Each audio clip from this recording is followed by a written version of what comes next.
بسم اللہ الرحمن الرحیم۔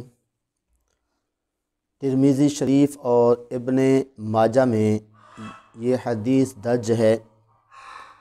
حضرت ابو ہریرہ رضی اللہ تعالی عنہ فرماتے ہیں، آقا کریم صلی اللہ علیہ وسلم نے ارشاد فرمایا، اتدرون ما اکثر ما یدخل الناس الجنہ، کہ کیا تم جانتے ہو جنت میں زیادہ تر جو لوگوں کو داخل کرے گی وہ کیا چیز ہے؟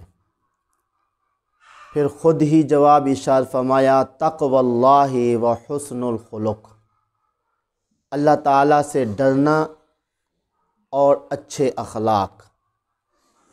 یہ دو چیزیں، یہ دو عمل جنت میں زیادہ تر لوگوں کو لے جائیں گے۔ پھر فرمایا، اتدرون ما اکثر ما یدخل الناس النار، کیا تم جانتے ہو کہ زیادہ تر جو عمل لوگوں کو دوزخ میں لے جائے گا وہ کیا ہے؟ پھر خود ہی ارشاد فرمایا، الاجوفان، دو خالی چیزیں۔ آگے ان کی تشریح خود ارشاد فرمائی، الفم والفرج، منہ اور شرمگاہ۔ تو اس حدیث پاک سے معلوم ہوا کہ زیادہ تر جو عمل لوگوں کو جنت میں لے جائے گا وہ دو قسم کا ہے۔ ایک تو ہے تقوی، یعنی اللہ تعالیٰ سے ڈرنا، اور اس تقوی کی حضرت علامہ مولانا مفتی احمد یار خان نعیمی صاحب علیہ الرحمت فرماتے ہیں کہ تقوی 3 درجے کا ہوتا ہے۔ ایک ہے ادنا درجہ، وہ ہے کفر اور بد عقیدگی سے بچنا، اور دوسرا درجہ ہے جس کو درمیانہ درجہ کہتے ہیں، وہ فرماتے ہیں گناہوں سے بچنا جو ہے یہ تقوی کا درمیانہ درجہ ہے۔ اور ایک تیسرا درجہ ہے، وہ ہے غافل کرنے والی چیزوں سے بچنا۔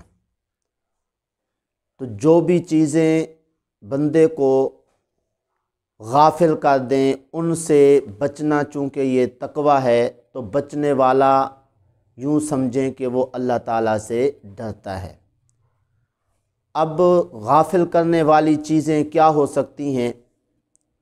ان میں سے ایک جو بالکل واضح ہے کہ جس کھیل کا تعلق ذہن سے ہو وہ غفلت لاتا ہے، لہٰذا جو بھی کھیل ہو وہ بندے کو غافل کرتا ہے، تو اس کھیل سے بچ جائے گا تو یوں سمجھے کہ اس نے اللہ کا تقوی اختیار کر لیا، اللہ تعالیٰ کا ڈر اختیار کر لیا ہے۔ عام طور پہ دیکھا جاتا ہے بابے جب گھر میں بیٹھتے ہیں دل شاید نہیں لگتا ہے تو چوکوں پہ جا کے آگے پیچھے تاش کھیلتے رہتے ہیں۔ کہا جائے کہ اس سے ٹائم ضائع ہوتا ہے، یہ نہ کیا کرو، کہتے ہیں وقت جو گزارنا ہوا اب کیا کریں۔ تو یاد رکھیے کہ ایسا عمل جو بندے کو غافل کر دے تو اس کے اندر وقت گزاریں گے تو نقصان ہی نقصان ہے۔ تو اس لیے غافل کرنے والی چیزیں، تاش وغیرہ اور جو بھی کھیل ہیں ان سے بچنا چاہیے، اور یہ تقوی ہوگا، اور اسی تقوی کے ذریعے جنت میں انشاءاللہ جائیں گے۔ اب دوسرا عمل جو زیادہ تر جنت میں لوگوں کو لے جائے گا وہ ہے حسن الخلق، اچھے اخلاق۔ اچھے اخلاق جو ہے یہ بھی بندے کو جنت میں لے جائیں گے۔ مفتی احمد یار خان نعیمی علیہ الرحمت اس حسن اخلاق کے بھی 2 درجے بیان فرماتے ہیں۔ ایک تو ہے یہ ادنا درجہ اور ایک ہے اعلیٰ درجہ۔ ادنا درجہ یہ ہے حسن اخلاق کا کہ لوگوں کو مالی، جانی اور عزت کی ایذا نہ دینا، یعنی کسی کو بے عزت نہ کرنا، کسی کو مالی نقصان نہ پہنچانا، کسی کو جانی نقصان نہ پہنچانا، یہ حسن اخلاق کا ادنا درجہ ہے۔ اور فرماتے ہیں اعلیٰ درجہ حسن اخلاق کا یہ ہے کہ برائی کا بدلہ برائی سے نہ لے بلکہ معاف کر دے اور بھلائی برائی کرنے والے کے ساتھ کرے۔ یہ ہے اعلیٰ درجہ حسن اخلاق کا۔ پھر اب ایک چھوٹا سا واقعہ جو ہمارے لیے سبق آموز ہے۔ حضرت بایزید بسطامی علیہ رحمت کے گھر کے ساتھ ہی ایک یہودی کا گھر تھا، یعنی وہ یہودی آپ کا ہمسایہ تھا ایک قسم کا۔ وہ کہیں چلا گیا، پیچھے رات کا وقت ہوا تو بچے کے رونے کی آواز آنے لگی۔ آپ آواز سن کر اس یہودی کے دروازے پر گئے، پوچھا کہ یہ بچہ کیوں روتا ہے؟ تو یہودی کی بیوی کہنے لگی کہ یہ ہمارا بچہ اس لیے روتا ہے کہ ہمارے گھر میں اندھیرا ہے اور ہمارے پاس چراغ وغیرہ کی کوئی سہولت نہیں ہے۔ حضرت بایزید بسطامی علیہ رحمت نے کیا کیا، ایک چراغ تیار کیا اور وہ تیار کر کے اس یہودی کے گھر میں دے آئے اور فرمایا اس کو جلاؤ تاکہ تمہارا بچہ آرام سے سو جائے۔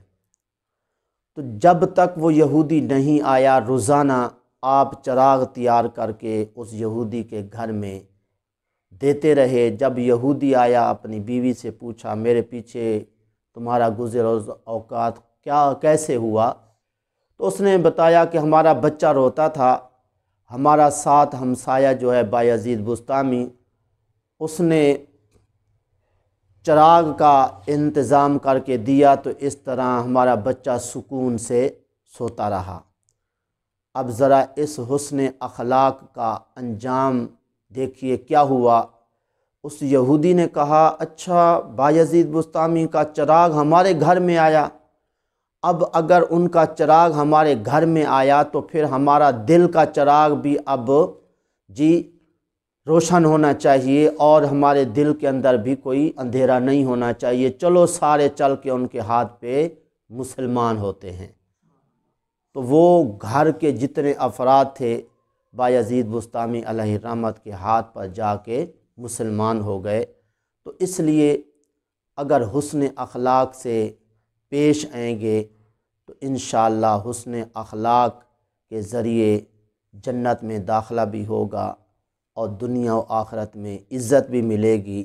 تو لہٰذا زیادہ تر جو جنت میں لے جانے والے اعمال ہیں اللہ تعالیٰ سے ڈرنا اور حسن اخلاق وہ ضرور ہمیں اپنانے چاہیے۔ دعا ہے اللہ تعالیٰ کی پاک بارگاہ میں جو کچھ کہا صحیح عمل کی توفیق عطا فرمائے۔